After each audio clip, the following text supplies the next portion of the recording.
When it comes to the best Android phones around, it's tough to ignore Samsung.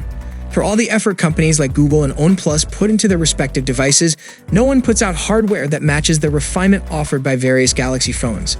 Samsung's Summer Unpacked has just concluded, and we finally have our first look at the brand new Galaxy Z Fold 5, the most premium and most expensive phone Samsung has for its fans.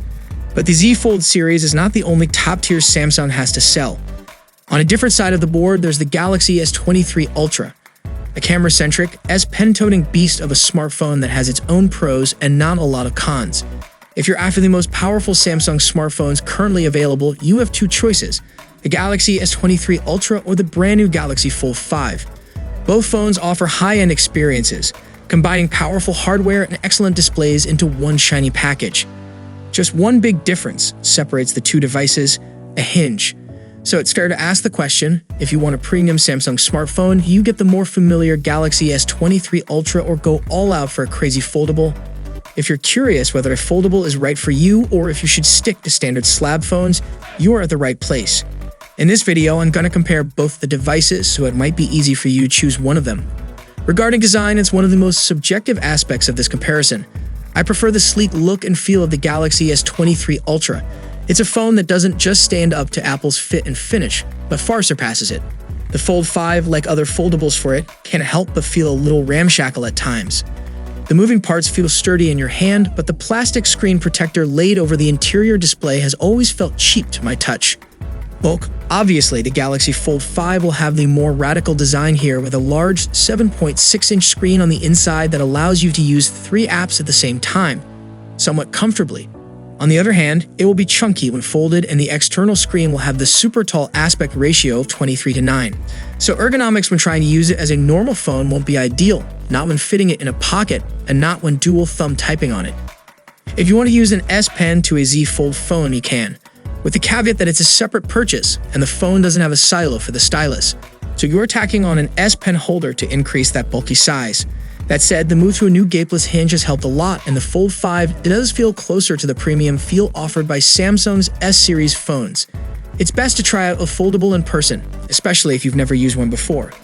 They can be controversial devices. The last thing you want to do is drop nearly $2,000 on a phone you won't want to hold. Likewise, the Galaxy S23 Ultra is nearly identical to its predecessor in both look and feel. This isn't necessarily a bad thing, and the small changes the company did make, such as smoothing out the curved display, transformed it into some of Samsung's best design work yet. Here's the kicker though: for viewing most popular media, like movies or YouTube videos, turning the Galaxy S23 Ultra in landscape gives you pretty much the same size video that the Fold 5 would, simply because the latter's square-ish aspect ratio means you get huge black bars letterboxing a 16:9 or 21:9 video, and quite hard. We're not trying to look down on the Galaxy S23 Ultra's expansive 6.8-inch screen. It's certainly large enough to balance a couple of split-screen apps or watch movies on a cross-country flight.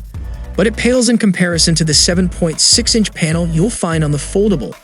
Although Samsung didn't make any changes to the actual size or shape of the screens on the Fold 5 this year, like many things on this phone, they're identical to the Galaxy Fold 4. The company did boost the brightness on the inner screen up to 1750 nits, the same rating seen on the Galaxy S23 Ultra. That means no matter which of these devices you pick, you'll have the same great experience outside on a sunny day. Meanwhile, the Fold 5 also offers an exterior 6.2-inch screen on the front. It's in an ultra-tall aspect ratio that not everyone might find comfortable, but for accomplishing most tasks, it's a great option for getting stuff done without opening the inner screen. Ultimately, you either want a foldable display or you don't. That might make up your mind right here and now, but if it doesn't, there are still plenty of differences between these two phones worth highlighting. It's safe to say that both devices have excellent screens. Samsung's AMOLED panels are absolutely phenomenal with their colors and pixel density, and both devices will have 120Hz refresh rates and support HDR video. So smooth animations, top brightness, it's all there. Even the Z Fold's external display, which is considered secondary, has been upgraded to have a 120Hz refresh rate ever since the Z Fold 3. So we are not worried on that front, not one bit. Curious bit here, all of these screens have variable refresh rates. The Galaxy S23 Ultra can go from 1 to 120 Hz. So when you are looking at a static image or always on display, it doesn't drain too much battery. On the Fold 5, the internal screen has that 1 to 120 Hz range, while the external screen has 48 to 120 Hz.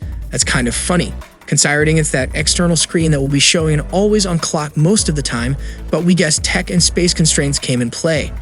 As for biometrics, the S23 Ultra has an underscreen ultrasonic fingerprint scanner, whereas Fold 5 has the scanner embedded in the power button. Both types are quick, accurate, and secure. But the placement on the side power button is a bit more awkward. With the phone lying on a table or perched on a mount, it can be a bit annoying trying to claw at the fingerprint scanner location. Otherwise, both are quick and accurate. Let me stop you right here. If you care, and I mean really care, about the photo quality you're getting from your uber expensive flagship, there's only one choice for you. It's not so much that the Fold 5 isn't going to take good photos. Rather, the Galaxy S23 Ultra's camera array trounced the Fold 4's output last year, and considering Samsung hasn't made a single change to the optics on its successor, you can predict how this showdown might look.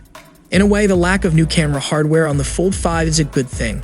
On the Fold 5, you'll find the same 50 megapixels primary lens first seen on the S22 series in 2022. It does a fine enough job. Much better than on older Z-series phones, though not quite up to par with the last few Ultra models in the S-series. Samsung has been cramming plenty of hardware in those phones, and without the space afforded by a traditional form factor, packing in massive sensors and telephoto lenses is a challenge.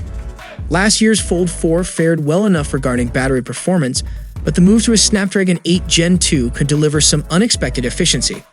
That said, the jump from a Snapdragon 8 Plus Gen 1 to a Snapdragon 8 Gen 2 wasn't revolutionary, and largely speaking, we expect to see the same 4 to 5 hours of screen-on time in regular use depending on what you're doing with the device. Really, only time will tell. Meanwhile, the Galaxy S23 Ultra is a battery champ.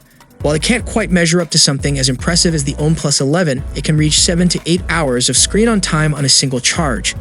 It's tough to imagine Samsung's foldable beating that. On the surface, if the Galaxy S23 Ultra is awesome, then the Z Fold 5 is more awesome.